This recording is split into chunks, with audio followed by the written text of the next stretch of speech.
And the Graduate Student Association is calling on the University Senate to investigate the university's treatment of the #NotAgainSU protesters. They voted at their meeting last night to urge the Senate to create a committee which will investigate the university's decision-making processes. Citrus TV reporter Ricky Sayers sat down last night with the co-chair of their Civic Engagement Committee.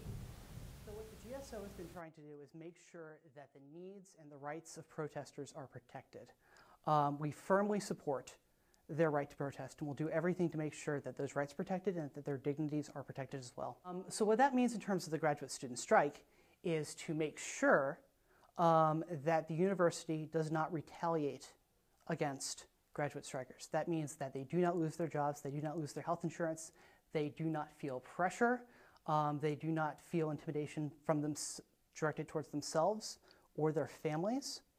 And we will use the full power of our advocacy and our resources to make sure that happens. How concerned are you that there could be retaliation against the strikers? Well, I hope they don't. I really hope they don't, because that would be a massive escalation.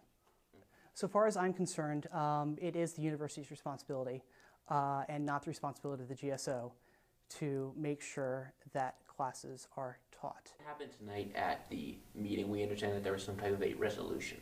Yeah, so we actually had two. The first supports the strike and the strikers and says that we will use our advocacy and our resources to make sure that their rights are protected, that they will not be retaliated against. The second one calls for a committee on the events that took place starting noon, February 17th, 217 committee for short. This committee is going to investigate what happened, how it happened, why it happened, and make sure it never happens again.